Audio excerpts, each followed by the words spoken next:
The Key Arena in Seattle on the second of back-to-back sellout crowd in 24 hours all but got the final confirmation on the city hosting WrestleMania 19 next March, as with the company experimenting its ability to still run 2 straight TV tapings in the same venue for the first time since the Madison Square Garden shows in early January to strong results in the market. The Seattle crowd, which 24 hours earlier also delivered one of the hottest draw crowds of the year, unintentionally got the word before the SmackDown TV taping started on WrestleMania coming to the city next year, with a local DJ from the area while hyping up the crowd before the show started accidentally announcing the news on WrestleMania coming to Seattle to a massive reaction, leading to the company which planned to formally announce it weeks later telling ring announcer Tony Chimel to clarify that the decision is still under consideration and it's not an official announcement, which is about to come next month in a big press conference in the city, with SmackDown kicking off the show with a Lesnar and Heyman promo putting over Lesnar officially ending Hulkamania last Thursday to write Hogan off television for the foreseeable future,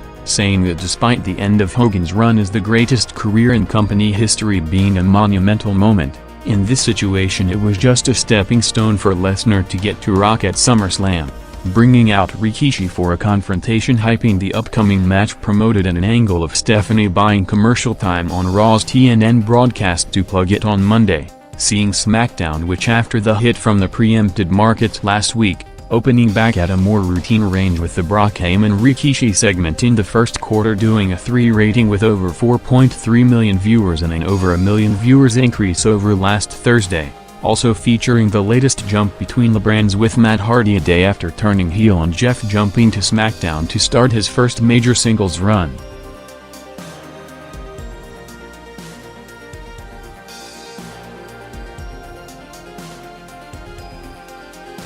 Kurt Angle vs Rey Mysterio was officially added to the SummerSlam card next, with Rey challenging Angle in a backstage segment, also setting up the Angle vs Henry match coming up next, and with Paul Heyman's influence on the SmackDown brand starting to take shape in the past month with a more straight wrestling approach as compared to Raw. Vince Russo, who in another scenario was said to oversee Heyman and Guerreros in his original role as the creative supervisor when brought back by McMahon in June, commented on the current creative process in the company, saying that in the now infamous creative meeting that led to him leaving less than 24 hours after being announced by the company, he entered a room which included Heyman and 4 unknown kids going over creative, saying that from the moment it was over he knew it couldn't work as he had to go through layers of people to get his ideas accepted before getting to McMahon. Noting that his WWE contract was bigger than his current TNA deal, but he didn't want to work through the same political situation he dealt with in WCW 2 years ago,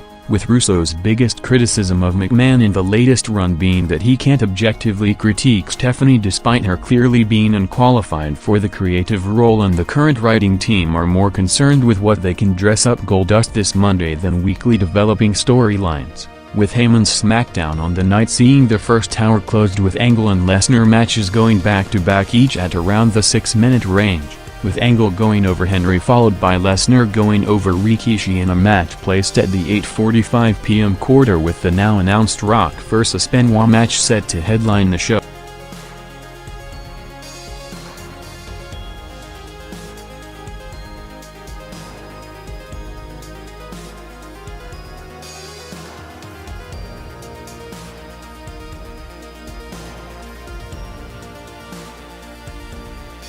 After a routine first hour which, while in a positive viewing pattern, picked up viewers in every quarter, drawing at around the recent average on a normal week with 4.4 million viewers, SmackDown's second hour spiked big with one of the biggest hour-to-hour viewership growth of the year, with the top of the hour quarter which was loaded with 2 lengthy commercial breaks following the Lesnar-Rikishi match with a SummerSlam video package and a Tori vs Nidia match in the middle, still continuing the show's steady climb with the 9 to 9:30 p.m. half-hour featuring Edge and Mysterio against the Guerreros jumping big with over 1.3 million viewers to average over 5.6 million viewers, with the hour overall driven by further strong gains for the next half-hour for the Rock Benoit main event, picking up to over 5.8 million viewers in total and an almost 1.5 million viewers increase over the first 60 minutes. seeing Eddie and Chavo against Rey and Edge going 6 minutes with the Guerreros teaming up for the first time on WWE television to signal on a different direction to the original Benoit and Eddie team, with Benoit set for a singles run,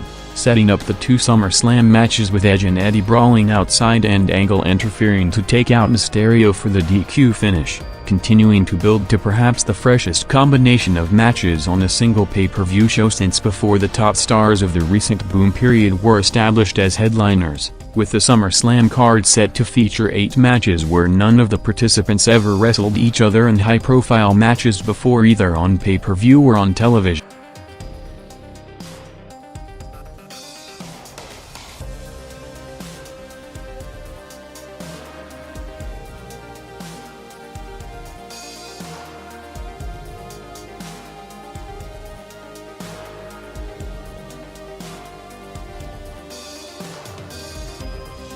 After not being shown for the opening 90 minutes, SmackDown's final half-hour heavily featured Rock throughout, first with a recap of the Global Warning Australia tour from Saturday, followed by a 5-minute backstage promo hyping the Lesnar match and the Benoit main event coming up next, resulting in a show which grew steadily in every quarter throughout the night, entering the 6 million viewers range for the first time between 9:30 to 4:45 p.m. closing out Rock's promo with him again calling out Lesnar to bring it in 3 languages, followed by the final commercial break with Rock and Benoit making their entrances at 9:45 p.m. to go the full final quarter uninterrupted, while during Rock's entrance also featuring the continuation of the brand's promotional feud with a massive sign hyping the Rock vs Triple H main event for this Monday's Raw, shown in the crowd after Eric Bischoff also plugged it earlier in the show during a Subway commercial, as Rock and Benoit are showing instant chemistry since their first match when Benoit signed with the company in an all-time great series of matches throughout 2000,